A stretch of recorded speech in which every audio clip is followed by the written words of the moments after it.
काल चेरापुंजीला पोचेपर्यंत पूर्ण धुकं आणि रात्रभर चालू असलेल्या मुसळधार पावसामुळे आजच्या वातावरणाबद्दल थोडी शंकाच होती. अंदाज घेण्यासाठी बाल्कनीचं दार उडून बघितलं तर 2 आवर सरप्राईज लख्ख ऊन. पण हा आनंद फार वेळ टिकला नाही.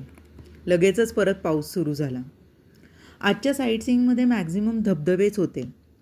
एकेका वॉटरफॉलमध्ये मनसोक्त एन्जॉय करायला इन्क्लुडिंग ट्रेक किती वेळ लागतो याचा आम्हाला अंदाज आला होता आता साधारण. त्यामुळे गुगलवर डिटेल्स चेक करून काही वॉटरफॉल्स वगळायचं ठरवलं. आता ब्रेकफास्टनंतर बाहेर पडलो तसा पाऊस नव्हता. खरं तर आभाळसुद्धा नव्हतं.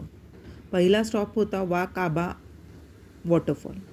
हा खूपच फुसका निघाला. लगेचच परत फिरलो कारण फारसं बघण्यासारखं काहीच नव्हतं. आता वेध लागले होते सावडांग वॉटरफॉलचे. हा 3 टियर्समध्ये उंच डोंगरावरून कोसळतो. व्ह्यू पॉईंटवरूनच इतका काही दिसत होता केवळ शब्दातीत.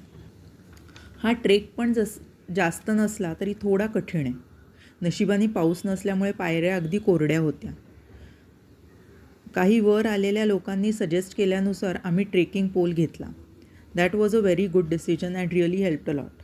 व्ह्यू पॉईंटच्या इथून धबधबा बघितल्यावर खाली उतरून पाण्याजवळ जाण्याची खूपच घाई झाली.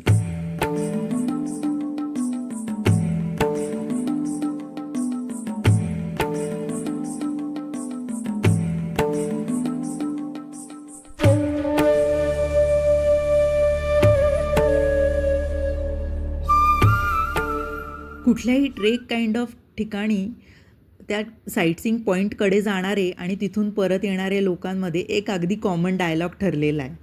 जाणारा अगदी केविलवाणेपणा विचारत असतो, अजून किती पुढे आहे, आणि परत येणारा अगदी फुशारक्या मारत धीर देत असतो की अगदी जवळ आहे and it is definitely worth all your efforts. खूप सुंदर आहे.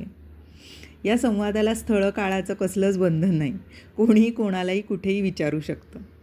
तर सावडांगवरून पुढे निघालो टुवर्ड्स लिंगसियार फॉल्स. लिंगसियार फॉल्सच्या सुरुवातीला छान गार्डनसारखं डेव्हलप केलं आहे. सुंदर केवसुद्धा आहे. एकदम अंधारी अशी केव आहे. इथे बाकी विशेष लोकसुद्धा जास्त नव्हती केवच्या इथे. म्हणजे आम्हीच आमचे होतो. मोबाईलच्या टॉर्चमध्ये एक लाईन करून आम्ही निघालो. थोडं पुढे गेलं तर 2 आवर सरप्राईज एक छोटासा सुंदर धबधबा होता. असं वर हार्टसारखं एक तिथे गॅप झाली होती आणि त्या गॅपमधून तो कोसळत होता. छोटासाच पण खूपच सुंदर आणि आम्हाला एकदम असं आत प्लॅन्ड सरप्राईजसारखा तो मिळाला. मजा आली. आता खरं तर इतके धबधबे बघून झाले होते की आता असं वाटत होतं की हा स्किप करूया का काय. पण नेहमीप्रमाणे येणाऱ्या लोकांनी डेफिनेटली वर्थ इटचा मंत्र दिला आणि आम्ही खरं परत निघालो तो बघायला. खरोखर एकसे एक असे सगळे वॉटरफॉल्स आहेत. प्रत्येकाचं सौंदर्य युनिक आणि तितकंच देखणं. सगळीकडेच डुंबायची इच्छा होत होती पण मोह आवरून परत निघालो. आता जायचं होतं मॉसमई केव्जना. एक वेगळाच अनुभव. जवळजवळ निम्मी केव ही एकदम उंचीला कमी आहे. कमरेत असं पूर्ण वाकूनच जायला लागतं. छान वाटलं. इथे बाहेर शॉपिंगसाठी पण बरीच दुकानं वगैरे आहेत. इथे लाईव्ह म्युझिक चालू होतं.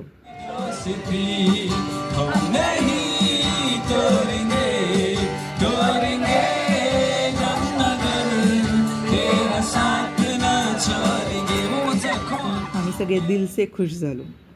या खुशीतच शेवटचा वॉटरफॉल अर्थात 7 सिस्टर्स बघितला आणि परत हॉटेलकडे निघालो.